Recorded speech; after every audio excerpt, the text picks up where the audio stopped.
મહારાજ કહે છે કે પૃથ્વીને વિશે કલ્યાણને અર્થે જેટલા કાંઈ શબ્દ માત્ર છે એનું શ્રવણ કરીને એનો સાર કાઢીને અમે તમને આ વાત કરીએ છીએ. એ પરમ રહસ્ય છે અને સારનું પણ સાર છે. અને પૂર્વે જે કોઈ કલ્યાણને માર્ગે ચાલ્યા હશે કે આજે કોઈ ચાલી રહ્યા હશે કે ભવિષ્યમાં કોઈ ચાલશે, એ બધાને માટે આ વાર્તા જીવન દોરીરૂપ છે. એટલી બધી પૂર્વ ભૂમિકા મહારાજ બાંધી છે. એ વચનામૃતમાં મહારાજ સારનો સાર એ બતાવે છે કે અમારે તો જન્મો જન્મ ભગવાનનો રાજીપો થવા સારું ભગવાનના ભક્તની સેવા જ કરવી છે, અને જેમ અમારો નિશ્ચય છે તેમ તમારે પણ નિશ્ચય કરવો, આ એમનો આદેશ છે. મહારાજે જે કંઈ સાધનાની રીત પ્રવર્તાવી છે એમાં એમને સેવાને પ્રવૃત્તિને પ્રધાન રાખી છે. આમ જોઈએ તો મહારાજનું પોતાનું અંગ બાળપણથી જ એવું હતું અંતર્વૃત્તિ કરવાનું. અને વન વિચરણમાં પોતે ફર્યા છે તે વખતે તો એમણે પોતે દેહને બાજુમાં જ મૂકી અને પોતે અખંડ અંતર્વૃત્તિથી વર્ત્યા છે. એમાં એમણે અષ્ટાંગ યોગ પણ સિદ્ધ કર્યો છે. અને પોતે જ્યારે લોજની અંદર આવ્યા ત્યારે બધાને આવું ધ્યાન કરાવતા, સમાધિમાં બેસાડતા. આવું મહારાજે શરૂઆતના વખતમાં કરાવ્યું છે પણ ખરું. પણ વચનામૃત સામે જ્યારે આપણે જોઈએ છીએ ત્યારે મહારાજે પોતાના ઉપદેશની અંદર કોઈ જગ્યાએ આપણને એવું નથી બહુ કીધું કે તમારે 2-2 કલાક કે 3-3 કલાક આંખો મીચીને બેસી રહેવું. એવી રીત જ એમને ન રાખી. એ પોતે બધું જ સિદ્ધ કરી ચૂક્યા હતા પોતાના જીવનમાં એક સાધકના આદર્શ તરીકે. અને એ એમના માટે સહજ હતું, પણ એમને આપણને રવાડે ચડાવ્યા નથી. એમણે ક્યારેય એવું નથી કીધું કે તમે આ કુંડલીની જાગૃત કરવા માટે આવા પ્રયત્ન કરો. એમણે અષ્ટાંગ યોગની સાધનાને બાજુમાં મૂકી દીધી અને એના કરતાં પણ આ ભક્તની સેવાને અધિક કરીને મૂકી. મહારાજે મધ્યના 63માં વચનામૃતની અંદર આત્મા રૂપે વર્તવાની વાત કરી છે. કીધું મહારાજે કે જેમ આત્મા રૂપે જો આપણે વર્તવા માંડીએ, ઇન્દ્રિયો અંતઃકરણથી હું જુદો છું એવું અખંડ આપણે અનુસંધાન રાખીએ તો જીવ બળને પામે છે. પણ આવી વાત કરીને તરત જ મહારાજ એકદમ વિષય બદલીને કહે છે કે આત્મસત્તા રૂપે રહેવું એના કરતાં પણ ભગવાનના ભક્ત ભેળા દેહ ધરીને રહેવું એ અધિક છે. આપણે જે કરીએ છીએ ને આપણને બધાને ભેગા રાખ્યા છે, અને ભેગા રાખીને આપણને બધાને પ્રવૃત્તિની વચ્ચે નાખ્યા છે. તો મહારાજે કીધું કે કોઈ એકાંતમાં બેસીને 24 કલાક આત્મા છું આત્મા છું આત્મા છું એવું કર્યા કરે, એના કરતાં પણ આવી રીતે પ્રવૃત્તિમાં એકબીજાની સાથે અથડાય, મહારાજ કે એ અમારા મતે અધિક છે. મધ્યનું 48મું વચનામૃત મહારાજ કહે છે કે અમારે કાંઈ ફરી દેહ ધરવાનું નિમિત્ત નથી, છતાં પણ કોઈક નિમિત્ત ઊભું કરીને પણ આ સત્સંગીની વચ્ચે, આ સાધુની વચ્ચે અમારે દેહ ધારણ કરવો છે, આ સમુદાયની વચ્ચે અમારે રહેવું છે, એ અમારા મતે અધિક છે. અંત્યનું 13મું વચનામૃત અને અંત્યનું 21મું વચનામૃત, આ બંનેમાં મહારાજે કીધું કે અમારો સ્વભાવ કેવો છે કે જડભરત અને સુખજી જેવો અમારા જીવનો ઢાળો છે. એટલે અમને વન હોય ત્યાં રહેવું ગમે, પર્વત હોય, એકાંત સ્થળ હોય, નદી હોય, બસ આવા સ્થાનમાં અમને રહેવું ગમે છે. પણ શહેર પાટણ હોય ત્યાં અમને રહેવું ગમતું નથી. આવો અમારો સહજ સ્વભાવ છે. પણ મહારાજ કે છતાંય અમે આ માણસોના ભીડામાં રહ્યા છીએ. એનું કારણ શું છે? મહારાજ કે અમે ભક્તનો સમુદાય દેખીને અહીં આગળ રહ્યા છીએ. તો આપણને બધાને જે પ્રવૃત્તિમાં અને ભક્તિમાં ને ભીડામાં જે રાખ્યા છે ને વચ્ચે, એ બહુ જ ઉચ્ચ કક્ષાની સાધના આપણે કરી રહ્યા છીએ. ઘણી વખત આપણને ક્યારેક એવા વિચારો આવી જતા હોય છે કે આમાં કંઈ સાધના કરતા હોય એવું તો લાગતું નથી. આપણા પ્રોજેક્ટ ઉપર પ્રોજેક્ટ આવે એમાં તો એવું જ લાગે છે કે જેમ સરકારી ઓફિસની અંદર કોઈ કર્મચારી કામ કરતો હોય, બસ એવી રીતે આપણી કાગળિયા ભર્યા કરવાના, એવી રીતે મુલાકાતો લીધે રાખવાની, એવી રીતે આયોજનો કર્યા કરવાના, આ બધું, અને મિટિંગો ભરે રાખવાની, એ બધું તો બારે થાય છે. તો એમાં આમાં ફેર શું છે એવું ઘણી વખત આપણને થાય. આ આપણને સ્થૂળ પ્રવૃત્તિ લાગે. અને એની જગ્યાએ આપણને એવું કહે કે બસ એક અંધારા હોલની અંદર બેસવાનું છે, એક જ સામે લાઇટ રાખી છે, એની સામે એક દ્રષ્ટિ કરવાની છે અને પછી બસ આંખો મીચીને 2 કલાક બેસી રહેવાનું છે, એવું કંઈક કરીએ ને તો આપણને થાય કે ઓહો હું તો બહુ મોટી સાધના કરું છું એવું આપણને લાગે. આપણને કંઈક પ્રાણાયામ જેવું કરાવે અને પછી આમ એવું કહે કે યમ નિયમ આસન પ્રાણાયામની પ્રક્રિયામાંથી પસાર થાવ અને પછી આપણને કંઈક આમ લીલી કે લાલ લાઇટ દેખાવા માંડે આમ આંખની વચ્ચે, તો આપણને થાય કે ઓહો મેં બહુ સિદ્ધિ પ્રાપ્ત કરી. એ રવાડે ચડી જવાય એવું છે.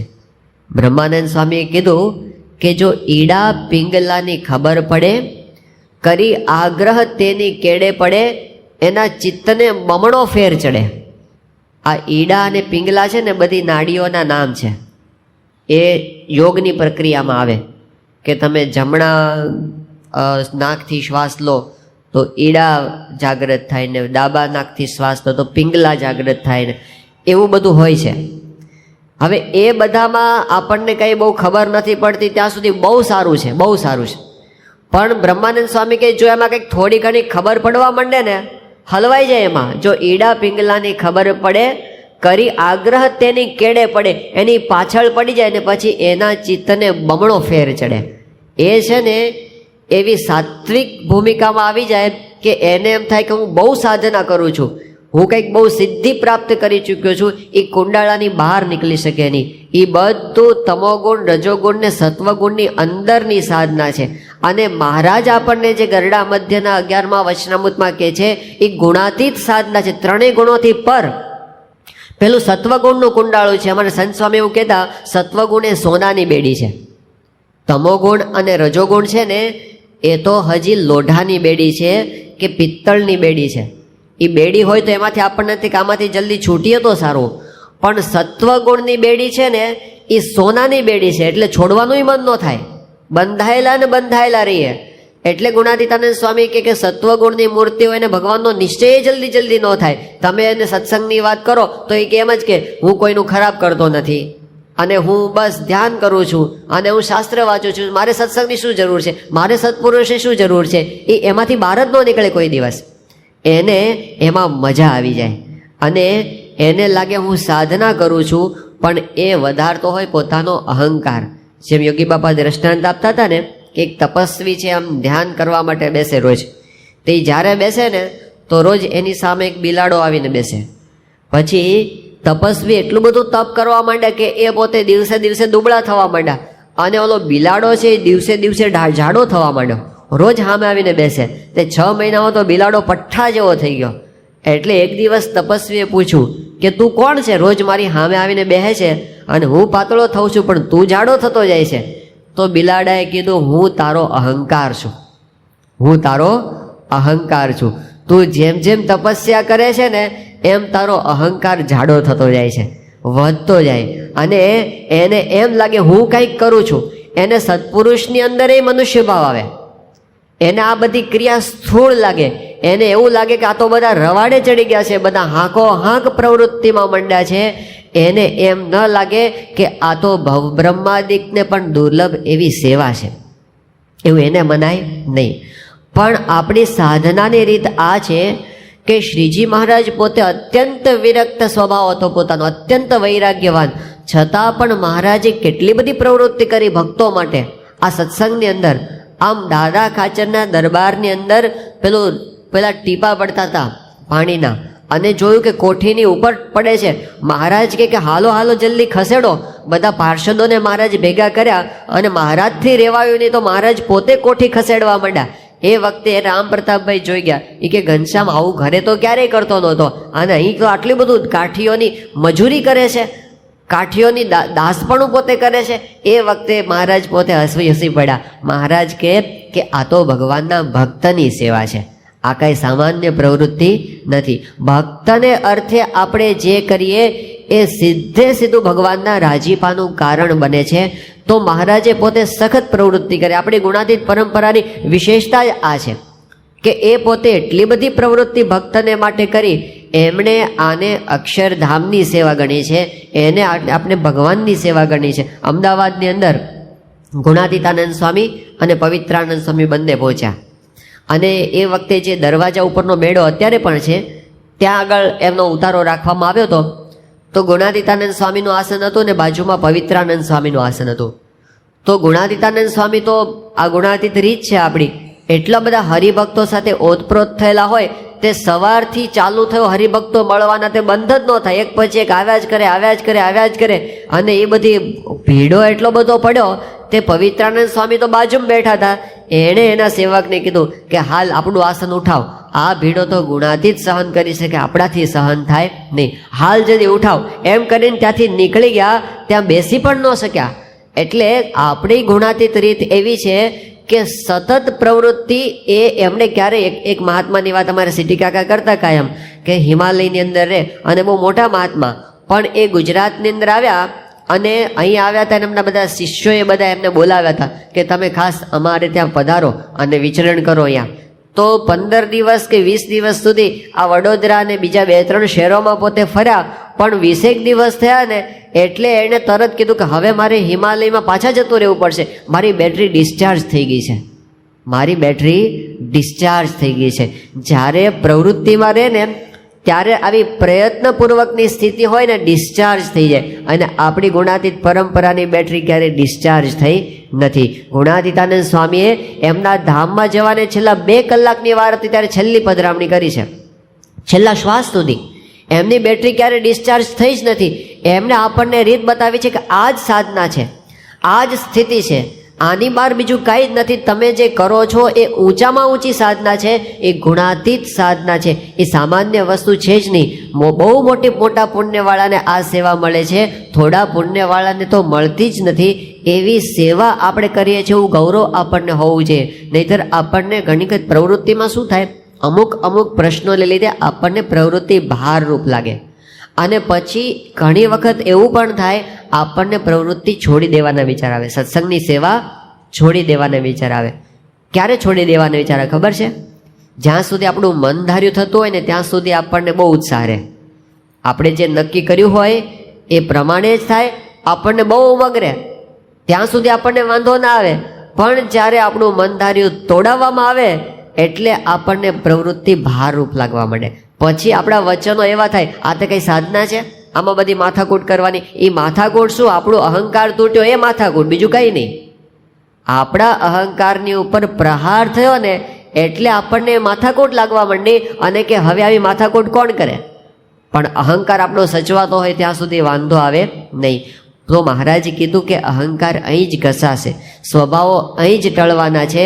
આ પ્રવૃત્તિમાં પૂજ્ય મહંત સ્વામી ઘણી વાર કહે છે કે ઘણી વખત તમને બીજું એવું લાગે કે આના કરતાં આપણે બેસી રહીએ તો કોઈની સાથે માથાકૂટ નહીં, કોઈ જાતનો પ્રશ્ન નહીં, બસ આપણે ભજન બેઠા કર્યા કરીએ અને એમાં કોઈ સ્વભાવો બહાર ના આવે, કંઈ ના થાય. પણ એ કોના જેવું છે, સ્વભાવો બધા 10 ફૂટ અંદર ઘૂસી જાય, પડ્યા હોય કે બહાર ન આવે, અંદર ઘૂસેલા પડ્યા હોય બધા, એ આપણને સુખ ન લેવા દે. પણ આ પ્રવૃત્તિ કરીએ, આજ્ઞા પાળીએ, એમાં શું થાય, પેલા સ્વભાવો બહાર આવે, પેલું સાપ છે મોઢું બહાર ના કાઢે એટલે એની ડોક કાપી નખાય. એ બહાર નીકળે તો આપણે એને કાપી શકીએ, ને અંદર ને અંદર ઘૂસેલા હોય તો ખબર જ ના પડે. 25 ફૂટ અંદર ઘૂસેલા પડ્યા હોય. એક આશ્રમની અંદર ગયા હતા બધા 73ની સાલમાં, સ્પેશિયલ ટ્રેન યાત્રાની અંદર બધા સંતો ને યુવકો બધા. એ વખતે એક આશ્રમની અંદર ગયા અને એટલી બધી શાંતિ, સ્મશાનવત શાંતિ. એમ કોણ તમે, કોઈ પ્રવૃત્તિ જ નહીં, આપણે ધડાધડી થાય છે ને એવું કાંઈ જ નહીં, સ્મશાનવત શાંતિ. બસ એક સમાધિ હોય અને ત્યાં બધા આમ બેસી રહે, બસ બીજું કાંઈ કરવાનું જ નહીં આખા પ્રવૃત્તિમાં. અને સહેજ એકબીજાને વાત કરે, સમાધિ, શાંતિ, કોઈ જ પ્રકારની પ્રવૃત્તિ નહીં, કોઈ પ્રકારનું બોલવાનું નહીં, ચાલવાની, બસ એમ બેસી રહેવાનું. એટલે એ સમાધિ સ્થાન જોઈને બહાર આવ્યા એટલે યુવકોએ મહંત સ્વામી એ વખતે ભેગા હતા, બધા સદગુરુ સંતો ભેગા, બાપાએ ભેગા હતા. તો એ વખતે એમને કીધું કે અહીં તો અદ્ભુત સાધના છે, જુઓ, કોઈ પ્રકારનું આમ બોલવાનું નહીં, ચાલવાનું નહીં. અને એક જણે એવું કીધું કે તમે બધા બોલ કરો છો. એક સાધક એવું કીધું, તે આશ્રમનો સાધક, કે હું અહીં ઊભો છું અને પેલા સાધક છે એ ત્યાં ઊભા છે, અમે 10 વર્ષથી આ સ્થાને ઊભા રહીએ છીએ, પણ એ ક્યાંનો છે, શું કરે છે એની મને ખબર નથી, અને હું શું કરું છું ને ક્યાંનો છું એને ખબર નથી. એને સાધના માની છે. તો મહંત સ્વામી કે આપણી સાધના એ નથી. આપણે તો હરિભક્તો એકબીજાની સાથે હેત પ્રેમથી રહેતા હોય, બધાને એક કુટુંબ ભાવ હોય, બધાને એકબીજાના પ્રશ્નોની ખબર હોય, બધા એકબીજાના માટે ઘસાતા હોય, અને એ આપણી સાધના છે. એ તો કહે છે કે આમાં એવું લાગે સાધના કરીએ છીએ, પણ અંદર ઘૂસી જાય સ્વભાવ, એ બહાર ન નીકળે. એ કોઈ દિવસ ભ્રમરૂપ થવાના માર્ગે આગળ વધી શકાય નહીં. ખાલી ભ્રાંતિ રહે કે હું તો ભ્રમરૂપ થઈ ગયો છું, પણ એ ભ્રમરૂપ હોય નહીં. કોઈ સહેજ હળી અડાડે ને એટલે ફૂફાડો મારીને બહાર નીકળે. એ બધું અંદર પડ્યું છે, એ બહાર આવ્યું નથી.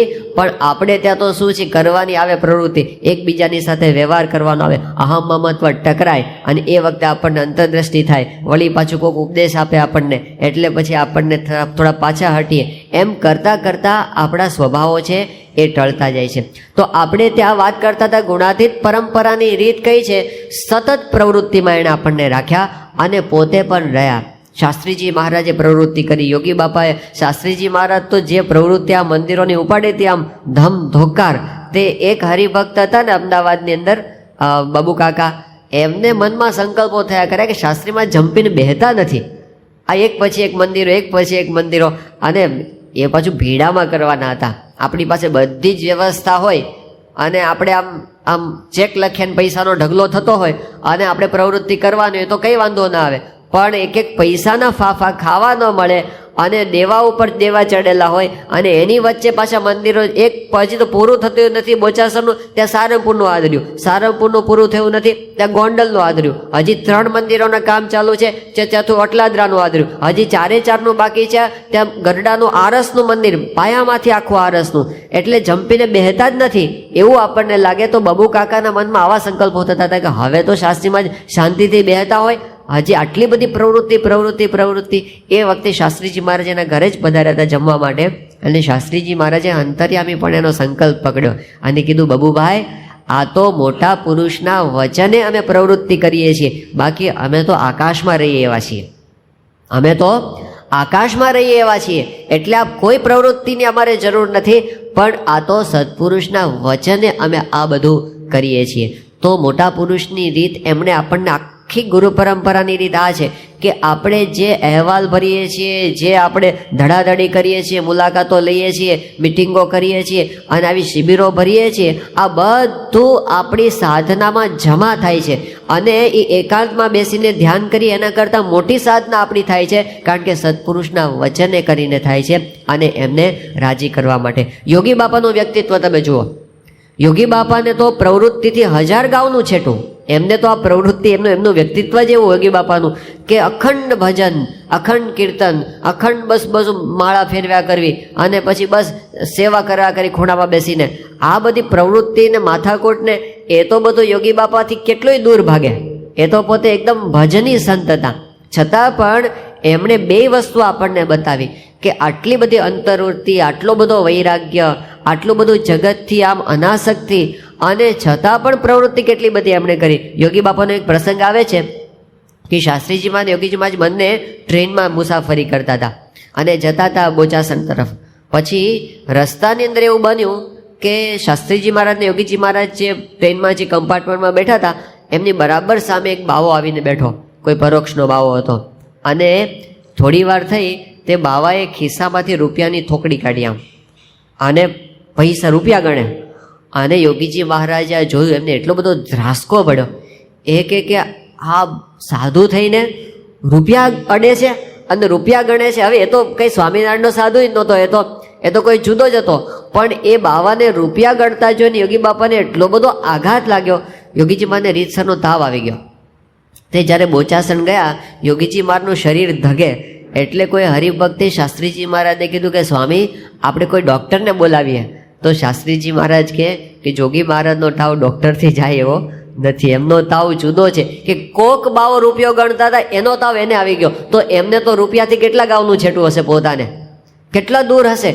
પણ એ શાસ્ત્રીજી મહારાજે યોગી બાપાને જ ગોંડલ મંદિરના મહંત બનાવ્યા, અને જે બાંધકામનું કામ ચાલતું હતું એ વખતે યોગી બાપાને 5 પૈસા, 10 પૈસા, 75 પૈસા, 8 આના રૂપિયો, એના વ્યવહારમાં એટલો બધો એમણે દાખલો કરવો પડ્યો છે. તમે લિખિત શાસ્ત્રી યજ્ઞ પુરુષ દાસજી ગ્રંથ વાંચો હોય તો ખબર પડે. આટલા રૂપિયા વિરમજી પાસેથી ઉછીના લીધા, આટલા કડિયાઓને પગાર ચૂકવ્યા, હજી આટલા બાકી છે, હજી પેલું બ્રશ પીછી આવી છે, એ પીછીનું વીપી છોડાયું છે ને રાજકોટ ગયા હતા ને હીરજીભાઈને ત્યાં પધરામણી કરી હતી ને પછી આ પેલું શિખર કરવાના છે ને એ કળશ માટે સોનું ભેગું કરવાનું છે ને આટલા રૂપિયા આવ્યા છે ને આટલા રૂપિયા બાકી છે ને આટલા ક્યાંકથી મોકલી આપો ને તો તમારી બહુ કૃપા ને એ બધું રૂપિયામાં અત્યારે તો સિલકમાં સ્વામી સિવાય બીજું કાંઈ નથી, સ્વામી જ સિલકમાં છે બીજું કાંઈ નથી. અને અમાસના નગારા છે ને કેવી રીતે આ રૂપિયા ચૂકવાશે એ બધી ચિંતામાં નાખ્યા. એ બધા વ્યવહારમાં યોગીજી મહારાજ પોતે ભળ્યા છે પાછા અને મહિમાથી ભળ્યા છે. એવું નહીં કે પરાણે પરાણે કરવું પડ્યું છે. ઓહો, આવી સેવા ક્યાંથી, આ અક્ષરદેરીની સેવા ક્યાંથી, આ મહારાજ અને સ્વામીની સેવા ક્યાંથી, એવા મહિમાથી પોતે ભળ્યા છે. તો આપણી ગુરુ પરંપરાની રીત પ્રવૃત્તિ એ સાધનાની ઊંચામાં ઊંચી કક્ષા છે, સાધારણ નથી. આપણે જે કરીએ છીએ એ આત્મસત્તા રૂપે વર્તવા કરતાં મોટી વાત કરીએ છીએ. 2 વચનામૃતની અંદર આવી વાત આવે છે. એક છે ગરડા પ્રથમનું 31મું અને બીજું છે વડતાલનું 17મું. શબ્દો બરાબર ધ્યાનથી સાંભળવા જેવા છે. શ્રીજી મહારાજે વડતાલના 17મા વચનામૃતમાં કમ્પેરિઝન કરી છે કે 2 ત્યાગી છે. ત્યાગાશ્રમીની વાત થાય છે, ગૃહસ્થથી નહીં, ત્યાગીની વાત કરે છે. 2 ત્યાગી છે. એમાં એક ત્યાગી તો એવો છે અતિશય આત્મનિષ્ઠા છે અને અતિશય વૈરાગ્ય છે. સાચો વૈરાગ્ય, ખાલી બતાવો પૂરતો નહીં, અંતરથી વૈરાગ્ય છે. અતિશય આત્મનિષ્ઠા, અતિશય વૈરાગ્ય છે અને એને આ જગતમાં કોઈ જગ્યાએ બંધન થતું જ નથી એવી સ્થિતિ છે. અને એ વનના મૃગલાની પેઠે બસ એમને અલમસ્તપણે ફર્યા કરે છે. આવા એક અલગારી સ્થિતિવાળા એક સંત છે. એક આવો ત્યાગી બતાવ્યો. અને બીજો ત્યાગી છે એ પોતે પ્રવૃત્તિમાં ભળ્યો છે. બહુ આત્મનિષ્ઠા નથી, બહુ વૈરાગ્ય નથી, પ્રવૃત્તિમાં ભળ્યા છે. અને પ્રવૃત્તિમાં જ્યારે ભળવાનું થાય છે ત્યારે પ્રવૃત્તિને યોગ્ય કરીને કામ, ક્રોધ, લોભ, મોહ, મદ, મત્સર, ઈર્ષા આ બધાની પણ પ્રવૃત્તિ ભેગી થઈ જાય છે. પ્રવૃત્તિ આવે એટલે આ બધું થાય, એ બધાથી થઈ જાય છે. એનાથી એને વિક્ષેપ પણ થાય છે. ઓલો જે વનના મૃગલાની જેમ ફરે છે એને કામ ક્રોધાદિકથી કોઈ વિક્ષેપ થતો નથી અને આને તો વિક્ષેપ પણ થાય છે પ્રવૃત્તિ કરતા કરતા. એ 2માંથી કયો અધિક છે કહો? તમે 2 ચિત્ર છે એ આમ કલ્પના કરો કે એક આમ હિમાલય જેવું એકાંત સ્થાન છે, એની એક ગુફા છે, એ ગુફાની અંદર આમ નીરવ શાંતિ છે, એમાં એક મૃગ ચર્મ પાથરેલું છે અને એની ઉપર એક મહાત્મા કોપીન પહેરીને બેઠા છે, માથે જટા છે, આમ દાઢી વધી ગઈ છે, એકદમ આંખો મીચીને ઊંડા ઉતરી ગયા છે, કોઈ પ્રકારનો વિક્ષેપ નથી, બસ એક આમ પ્રસન્ન મુદ્રાની અંદર પોતે ભગવાનનું ધ્યાન કરે છે. આવું એક ચિત્ર છે. અને બીજી બાજુ આપણો જોરદાર આપણો શું કહેવાય શતાબ્દી મહોત્સવ જેવો સમયો ચાલે છે અને બધા જેસીબીની દોડાદોડી ચાલે છે, ટ્રેક્ટરોની ધમાધમ ચાલે છે અને એની વચ્ચે સ્વયંસેવકો માટેના ઝઘડા થાય છે. આ મારા વિભાગના છે ને મારા વિભાગના છે ને, સાધનો માટે તડાફડી થાય છે ને અને બધું ડેડલાઇન સામે છે ને, રાતના ઉજાગરા થાય છે ને, એમાં એક સાધુ છે ને હાથમાં મોબાઈલ ફોન છે ને, બીજા હાથમાં વોકી ટોકી છે ને, એક નામ કહે છે ને, બીજા નામ કહે છે ને, ત્રીજા નામ કહે છે. આવું એક દ્રશ્ય એક સાધુનું બતાવે અને એક પેલા સાધુનું બતાવે. કોણ સાધના કરતા એવું લાગે? આ દુનિયાની દ્રષ્ટિએ પેલો એકાંતમાં બેસીને ઊંડો ઉતરી ગયો ને એ મોટો લાગે છે.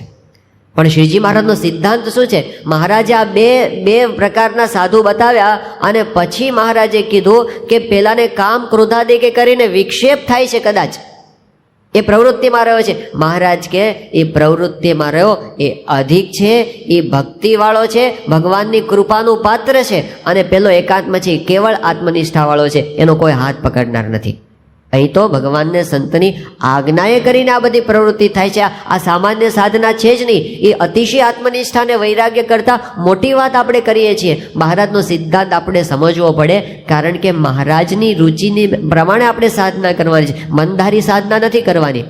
એમનો શું અભિપ્રાય છે એ પ્રમાણે તો મહારાજે આ 2ની કમ્પેરિઝન કરીને કીધું કે ભક્તિ નિષ્ઠાવાળો અધિક છે, ભલે વિક્ષેપ થતો હોય. ગુણાતીતાનંદ સ્વામીએ તો ત્યાં સુધી કીધું, પેલું દ્રષ્ટાંત આપીને કે રાજા હતો અને એમણે પોતે એવું કીધું કે આ કૂવો છે ને એની અંદર જે પડશે અને કોરો બાર આવશે એને હું ગામ આપીશ, એવું રાજાએ કીધું.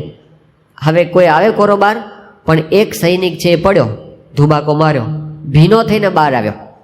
ફરી કોરા કપડાં પહેર્યા, ફરી અંદર પડ્યો, ભીનો થઈને બહાર આવ્યો. બીજા બધા જ્યારે હસતા હતા ત્યારે આ રાજાના વચને પડ્યો, 7 વાર પડ્યો, 7 વાર ભીનો થઈને બહાર આવ્યો અને રાજાએ પોતે ગામ આપી દીધું, જા બક્ષિસ, મારું વચન તે હેઠું પડવા દીધું નહીં. આ દ્રષ્ટાંતનો ઉલ્લેખ કરીને ગુણાતીતાનંદ સ્વામી કહે છે કે રાજાની આજ્ઞાથી સૈનિક કૂવામાં પડ્યો અને ભીનો થઈને બહાર નીકળ્યો તો પણ રાજાએ રાજી થઈને ગામ આપ્યું. એમ ભગવાન અને સંતની આજ્ઞાથી પ્રવૃત્તિ કરે તો પણ બંધાય તો ખરો, પણ આજ્ઞા પાળ્યાથી રાજીપો થાય. એટલે એ બંધાવા પણ તૈયાર છે. તમારી આજ્ઞાથી હું બધું કરીશ, મારે તમને રાજી કરવા છે. તમે રાજી થશો તો હું માળા ફેરવીશ, તમે રાજી થશો તો હું કોદાળી ઉપાડીશ, તમે જેમ રાજી થાવ એમ મારે કરું છું. ભગતજી મહારાજે શું કીધું? ભગતજી મહારાજે શું કીધું? સ્વામી તમે રાજી થશો તો મારે ચંદની કરવી છે, તમને રાજી થશો તો મારે કૂતરું ખસેડવું છે, તમે રાજી થશો તો મારે આંબાને પાણી પાવું છે, તમે જેમ રાજી થાવ એમ મારે કરવું છે, મારે મનધાર્યું કાંઈ કરવું નથી. આપણી સાધના સત્પુરુષનું વચન છે, આપણી સાધના ગુરુની આજ્ઞા છે. સત્યકામ જાબાલીનો માર્ગ છે આપણો. 400માંથી 1000 ગાય થાય અને તમને બ્રહ્મ જ્ઞાન થાય, આવું કોઈ શાસ્ત્ર વચન ડાયરેક્ટ તમને ન મળે. તમે આમ લીપણ કરો અને 66,000 વર્ષની તપશ્ચર્યા પછી જે કામ દોષ બળતો નથી એ કામ એક ગાર લીપમાંથી બળી જાય છે, એવું વચન તમને શાસ્ત્રમાંથી ન મળે કે ગાર લીપો તો કામ બળી જાય. પણ બળ્યો કે નહીં? ઉપેન્દ્રાનંદ સ્વામીનો ગયો કે નહીં? ગાર લીપીને ગયો. વચન એ સાધના છે, ક્રિયા એ સાધના નથી. સત્પુરુષની આજ્ઞા, એમનું વચન, એનાથી જે પ્રવૃત્તિમાં આપણે ભળ્યા છે ને એ આપણા માટે સાધના છે. કોની આજ્ઞાથી કરીએ છીએ અને કોને રાજી કરવા માટે કરીએ છીએ. પછી તો યોગી બાપા કે તમે ઘંટડી વગાડો ને તોય આત્મસત્તા રૂપે જાઓ. કોની આજ્ઞાથી? અમથા નહીં. ગુણાતીતાનંદ સ્વામી કે અમથું કદાચ સ્વામીએ બેની કમ્પેરિઝન કરી. બે કે સ્વામી કે સંત કહે તેમ કરવું તે શ્રેષ્ઠ છે અને મનધાર્યું કરવું તે કનિષ્ઠ છે. પછી ગુણાતીતાનંદ સ્વામી કહે છે મનધાર્યું કરતો હોય અને ત્યાગ રાખતો હોય અને આખા મંદિરનું કામ એકલો કરતો હોય અને ગમે એટલા માણસને સત્સંગ કરાવતો હોય. હવે આમાં કંઈ બાકી ન રહ્યું. આપણે જેને આપણે સફળતા ગણીએ છીએ ને બધું આવી ગયું.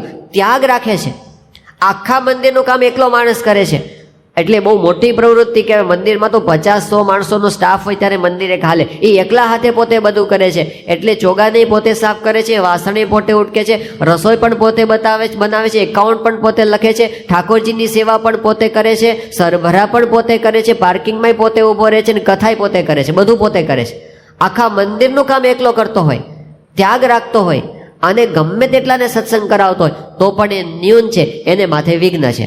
અને જે 3 ટાણા ખાતો હોય ને, આળસુ હોય ને, ઊંઘી રહેતો હોય, એવા દોષે યુક્ત હોય. એટલે ઘણા બધા દોષો છે, પણ સંત કહે તેમ કરે તો એ શ્રેષ્ઠ છે ને એ ભગવાનની કૃપાનું પાત્ર છે, એ નિર્ગુણ છે, એ ગુણાતીત છે, એ બ્રહ્મરૂપ થવાનો છે. એને કોઈ વિઘ્ન કોઈ દિવસ આવવાનું નથી. એટલે આપણને આપણી સાધનાની દિશા એ ખ્યાલ હોવો જોઈએ કે આપણા માટે આ પ્રવૃત્તિ એ બહુ મોટું સાધન છે. પ્રવૃત્તિ એ બહુ મોટી પ્રાપ્તિ છે. આપણને જે હમણાં આપ્યું છે ને આ ધૂધુબાજ માર્ગ, એ ખાલી આપણને રવાડે ચડાવી દેવા માટે નથી.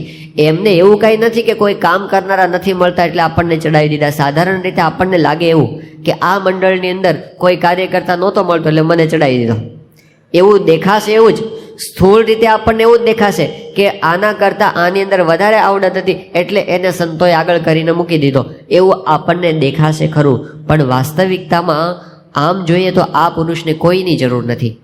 1997ની સાલમાં પ્રમુખ સ્વામી મહારાજ 96ની સાલમાં ગઢડાની અંદર હતા અને એ વખતે સંતો સાથે સાહજિક વાર્તાલાપ ચાલતો હતો.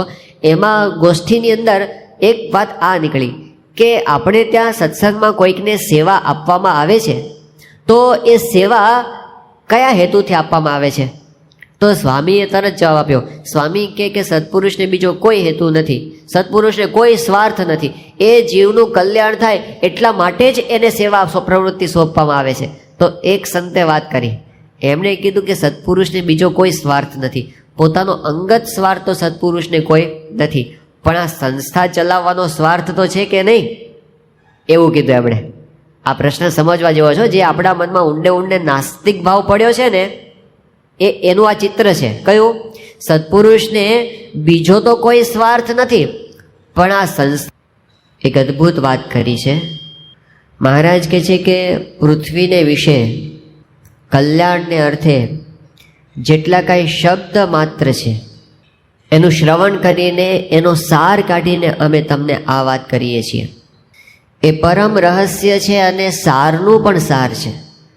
અને પૂર્વે જે કોઈ કલ્યાણને માર્ગે ચાલ્યા હશે કે આજે કોઈ ચાલી રહ્યા હશે કે ભવિષ્યમાં કોઈ ચાલશે, એ બધાને માટે આ વાર્તા જીવન દોરીરૂપ છે. એટલી બધી પૂર્વ ભૂમિકા મહારાજ બાંધી છે. એ વચનામૃતમાં મહારાજ સારનો સાર એ બતાવે છે કે અમારે તો જન્મો જન્મ ભગવાનનો રાજીપો થયો સારું ભગવાનના ભક્તની સેવા જ કરવી છે, અને જેમ અમારો નિશ્ચય છે તેમ તમારે પણ નિશ્ચય કરવો, આ એમનો આદેશ છે. મહારાજે જે કંઈ સાધનાની રીત પ્રવર્તાવી છે એમાં એમને સેવાને પ્રવૃત્તિને પ્રધાન રાખી છે. આમ જોઈએ તો મહારાજનું પોતાનું અંગ બાળપણથી જ એવું હતું અંતર્વૃત્તિ કરવાનું. અને વન વિચરણમાં પોતે ફર્યા છે તે વખતે તો એમણે પોતે દેહને બાજુમાં જ મૂકી અને પોતે અખંડ અંતર્વૃત્તિથી વર્ત્યા છે. એમાં એમણે અષ્ટાંગ યોગ પણ સિદ્ધ કર્યો છે. અને પોતે જ્યારે લોજની અંદર આવ્યા ત્યારે બધાને આવું ધ્યાન કરાવતા, સમાધિમાં બેસાડતા. આવું મારે જે શરૂઆતના વખતમાં કરાવ્યું છે પણ ખરું. પણ વચનામૃત સામે જ્યારે આપણે જોઈએ છીએ ત્યારે મહારાજે પોતાના ઉપદેશની અંદર કોઈ જગ્યાએ આપણને એવું નથી બહુ કીધું કે તમારે 2 કલાક કે 3 કલાક આંખો મીચીને બેસી રહેવું. એવી રીત જ એમને ન રાખી. એ પોતે બધું જ સિદ્ધ કરી ચૂક્યા હતા પોતાના જીવનમાં એક સાધકના આદર્શ તરીકે. અને એ એમના માટે સહજ હતું, પણ એમને આપણને રવાડે ચડાવ્યા નથી.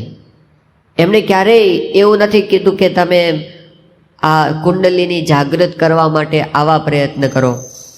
એમણે અષ્ટાંગ યોગની સાધનાને બાજુમાં મૂકી દીધી અને એના કરતાં પણ આ ભક્તની સેવાને અધિક કરીને મૂકી.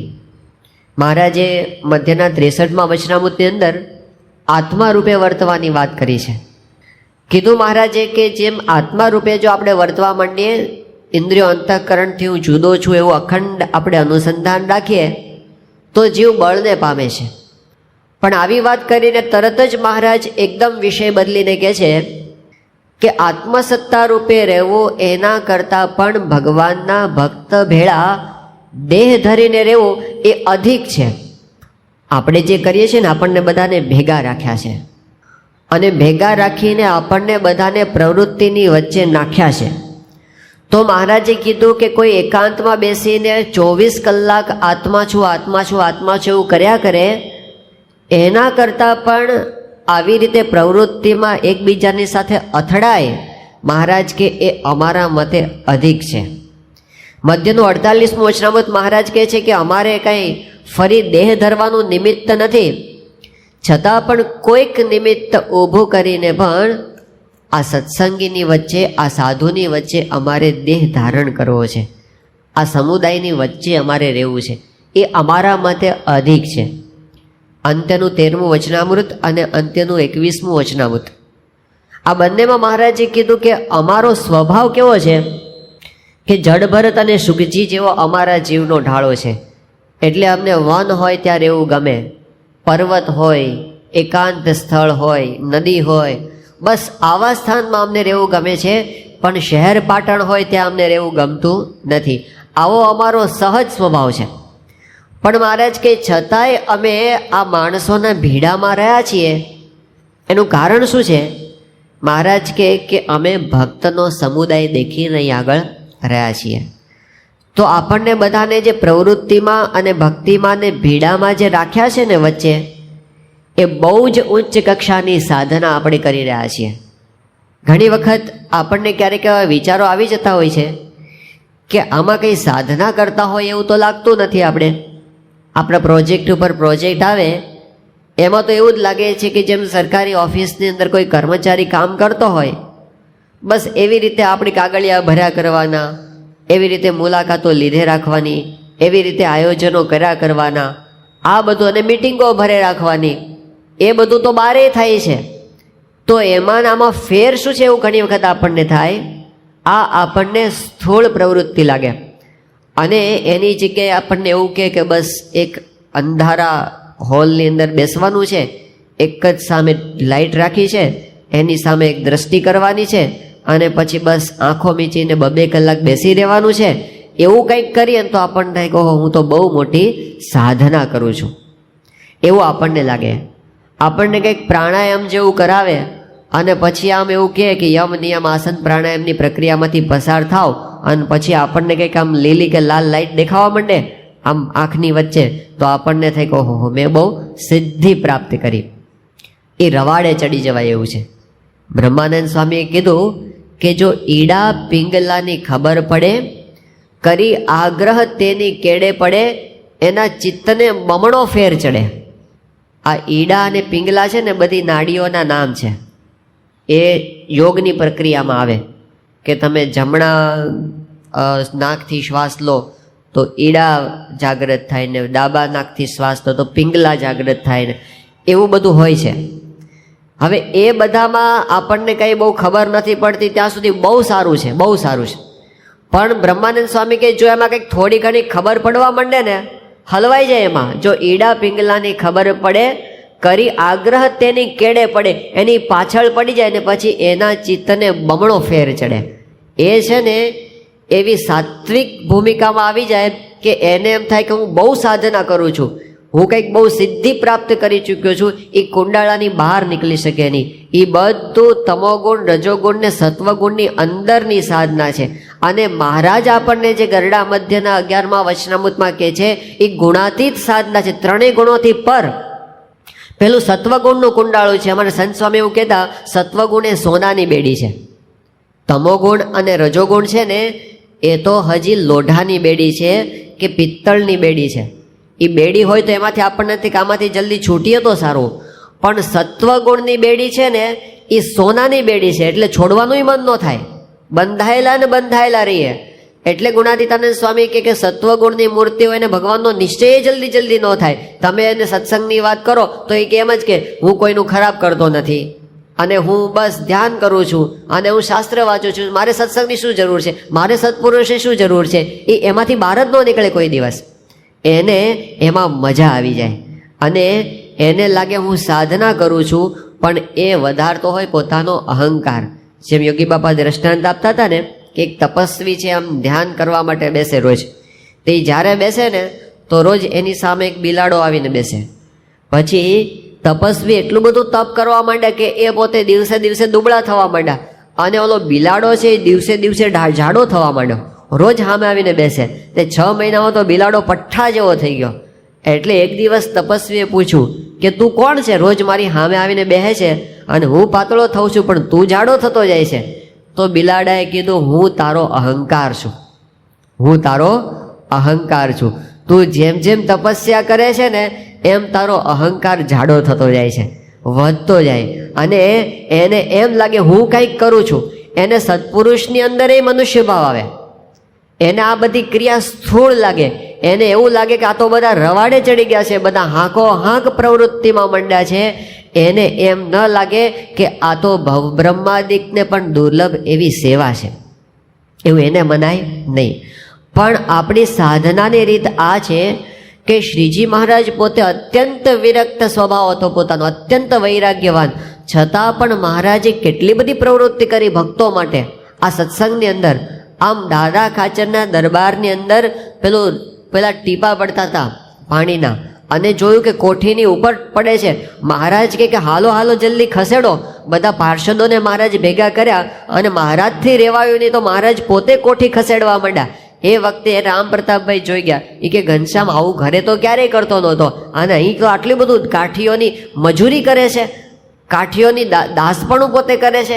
એ વખતે મહારાજ પોતે હસી પડ્યા. મહારાજ કે આ તો ભગવાનના ભક્તની સેવા છે, આ કાંઈ સામાન્ય પ્રવૃત્તિ નથી. ભક્તને અર્થે આપણે જે કરીએ એ સીધું ભગવાનના રાજીપાનું કારણ બને છે. તો મહારાજે પોતે સખત પ્રવૃત્તિ કરી. આપણી ગુણાતીત પરંપરાની વિશેષતા જ આ છે કે એ પોતે એટલી બધી પ્રવૃત્તિ ભક્તને માટે કરી. એમણે આને અક્ષરધામની સેવા ગણી છે, એને આપણે ભગવાનની સેવા ગણી છે. અમદાવાદની અંદર ગુણાતીતાનંદ સ્વામી અને પવિત્રાનંદ સ્વામી બંને પહોંચ્યા અને એ વખતે જે દરવાજા ઉપરનો મેળો અત્યારે પણ છે ત્યાં આગળ એમનો ઉતારો રાખવામાં આવ્યો હતો. તો ગુણાતીતાનંદ સ્વામીનું આસન હતું ને બાજુમાં પવિત્રાનંદ સ્વામીનું આસન હતું. તો ગુણાતીતાનંદ સ્વામી તો આ ગુણાતીત રીત છે આપણી, એટલા બધા હરિભક્તો સાથે ઓતપ્રોત થયેલા હોય તે સવારથી ચાલુ થયો હરિભક્તો મળવાના તે બંધ જ ન થાય, એક પછી એક આવ્યા જ કરે. અને એ બધી ભીડો એટલો બધો પડ્યો તે પવિત્રાનંદ સ્વામી તો બાજુમાં બેઠા હતા. એણે એના સેવકને કીધું કે હાલ આપણું આસન ઉઠાવ, આ ભીડો તો ગુણાતીત સહન કરી શકે, આપણાથી સહન થાય નહીં, હાલ જલ્દી ઉઠાવ. એમ કરીને ત્યાંથી નીકળી ગયા, ત્યાં બેસી પણ ન શક્યા. એટલે આપણી ગુણાતીત રીત એવી છે કે સતત પ્રવૃત્તિ એ એમણે ક્યારેય એક મહાત્માની વાત અમારે સિટી કાકા કરતા કાયમ કે હિમાલયની અંદર રહે અને બહુ મોટા મહાત્મા, પણ એ ગુજરાતની અંદર આવ્યા અને અહીં આવ્યા હતા અને એમના બધા શિષ્યોએ બધા એમને બોલાવ્યા હતા કે તમે ખાસ અમારે ત્યાં પધારો અને વિચરણ કરો અહીંયા. તો 15 દિવસ કે 20 દિવસ સુધી આ વડોદરા અને બીજા 2-3 શહેરોમાં પોતે ફર્યા, પણ 20 દિવસ થયા ને એટલે એણે તરત કીધું કે હવે મારે હિમાલયમાં પાછા જતું રહેવું પડશે, મારી બેટરી ડિસ્ચાર્જ થઈ ગઈ છે. જ્યારે પ્રવૃત્તિમાં રહે ને ત્યારે આવી પ્રયત્નપૂર્વકની સ્થિતિ હોય ને ડિસ્ચાર્જ થઈ જાય, અને આપણી ગુણાતીત પરંપરાની બેટરી ક્યારેય ડિસ્ચાર્જ થઈ નથી. ગુણાતીતાનંદ સ્વામીએ એમના ધામમાં જવાને છેલ્લા 2 કલાકની વાર હતી ત્યારે છેલ્લી પધરામણી કરી છે. છેલ્લા શ્વાસ સુધી એમની બેટરી ક્યારે ડિસ્ચાર્જ થઈ જ નથી. એમણે આપણને રીત બતાવી છે કે આ જ સાધના છે, આ જ સ્થિતિ છે, આની બહાર બીજું કાંઈ જ નથી. તમે જે કરો છો એ ઊંચામાં ઊંચી સાધના છે, એ ગુણાતીત સાધના છે, એ સામાન્ય વસ્તુ છે જ નહીં. બહુ મોટા પુણ્યવાળાને આ સેવા મળે છે, થોડા પુણ્યવાળાને તો મળતી જ નથી.